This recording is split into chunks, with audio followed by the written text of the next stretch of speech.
अगर आप भी मैट्रिक का परीक्षा 2027 में देने वाले हैं तो आज के ये 15 क्वेश्चन को जरूर क्लियर कीजिएगा, क्योंकि ये जो क्वेश्चन है वो एग्जाम में बार बार रिपीट होते रहता है। तो सारे क्वेश्चन को याद कर लीजिएगा, 10 से 12 मिनट आपको लगेगा और ये आपके एग्जाम में 2-4 नंबर इंक्रीज करा देगा, क्योंकि चैप्टर 1 से जो क्वेश्चन पूछे जाते हैं वो इसी टाइप के पूछे जाते हैं।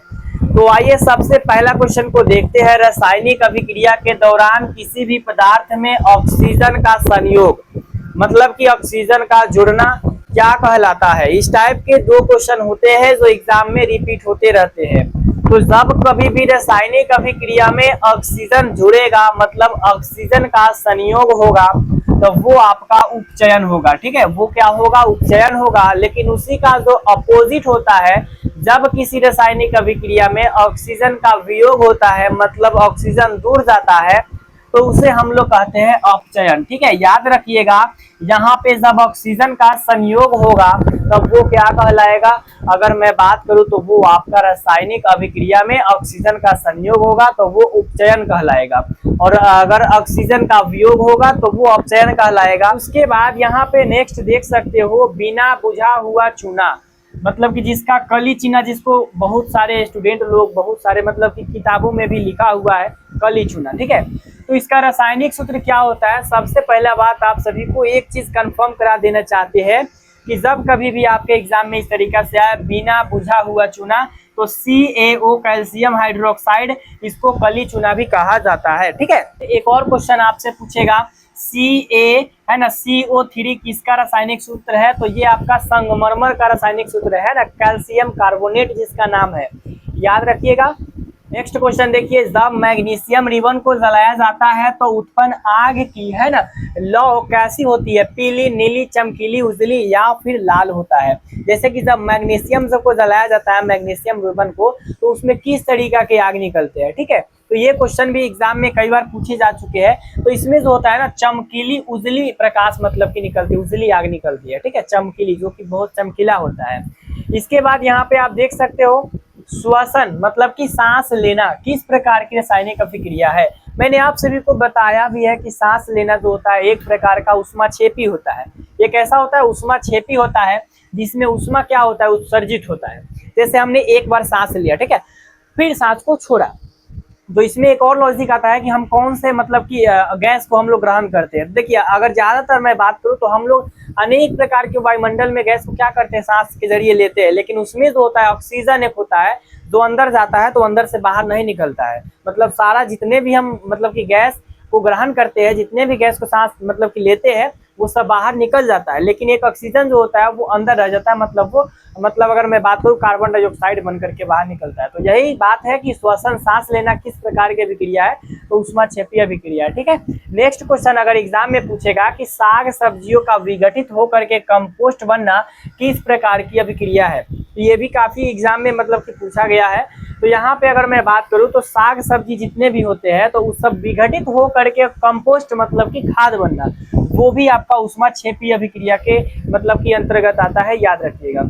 इसके बाद यहाँ पे नेक्स्ट क्वेश्चन है कि लेड नाइट्रेट को गर्म करने पर कौन सी गैस प्राप्त होती है। बस इसमें ज्यादा तो कुछ नहीं है, थोड़ा सा दिमाग लगाना है। आप एक जानते होगा नाइट्रोजन हाइड्रोक्साइड है ना यहाँ पे, और एक होता है O2 मतलब कि ऑक्सीजन। तो ये दो चीज जो होता है, जब हम लोग किसी लेड नाइट्रेट को जब जलाते हैं तो NO2 और O2 मतलब की गैस निकलता है, ये बनता है। ठीक है, इस दौरान अगर मैं बात करूं तो ये चीज आपको जरूर याद होना चाहिए। इसके बाद आप देख सकते हो फर्स्ट चैप्टर के सबसे ज्यादा इंपॉर्टेंट है सिल्वर क्लोराइड AgCl, है ना। AgCl का रंग कैसा होता है? बहुत बार, मतलब जितना बार मैं बोलूँ ना उतना कम है इसके लिए। तो ये आपका जो होता है ना, श्वेत होता है, मतलब कि सफेद होता है। ठीक है, ये किस टाइप का होता है? सफेद होता है, उजला होता है, ऑप्शन ए हो जाएगा। इसके बाद नेक्स्ट क्वेश्चन अगर एग्जाम में आपसे पूछे जाएंगे कि सिल्वर क्लोराइड का रंग, ये तो आप बता दीजिएगा। यहाँ पे अगला क्वेश्चन है कि रासायनिक समीकरण में जलीय विलयन को किस संकेत के द्वारा दर्शाया जाता है।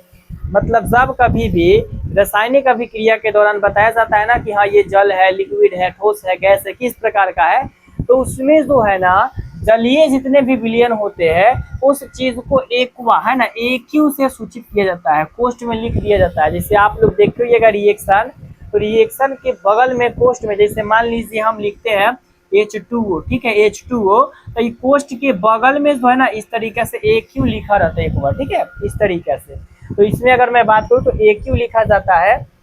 और यहाँ पे चिप्स की थैली में कौन सी गैस मतलब कि भरी जाती है ताकि वो खराब ना हो। तो यहाँ पे ये ज़्यादा तो क्वेश्चन भारी नहीं है, आप लोगों को पता होगा कि चिप्स की जितने भी पैकेट होते हैं, कुरकुरे ये सब जितने भी पैकेट होते हैं, उसमें जो होता है नाइट्रोजन गैस भरा जाता है, ठीक है, नाइट्रोजन गैस, ताकि वो बहुत दिनों तक, लंबे समय तक खराब ना हो, ठीक है, ये याद रखिएगा।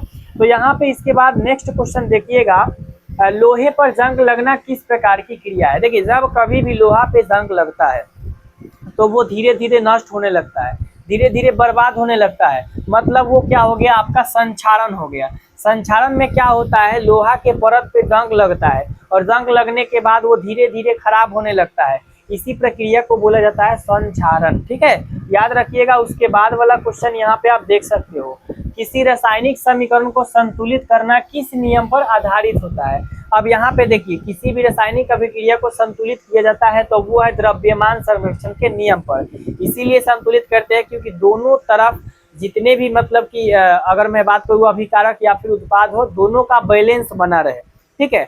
तो यहाँ पे ये इसीलिए किया जाता है क्योंकि द्रव्यमान संरक्षण के नियम के आधार पे।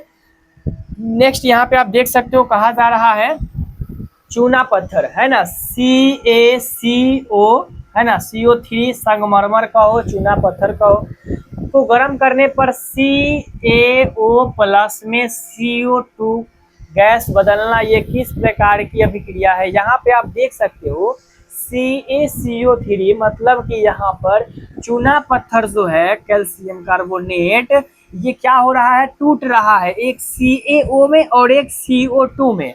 मतलब स्पष्ट है, जब कभी भी एक बड़े पदार्थ टूट के विभक्त होता है छोटे छोटे भाग में, तो उसको बोला जाता है वियोजन अभिक्रिया। और वही उसके अपोजिट जब छोटे छोटे मिल करके एक बड़े का निर्माण करता है तो वो होता है संयोजन अभिक्रिया। लेकिन यहाँ के लिए ये हो जाएगा आपका वियोजन अभिक्रिया।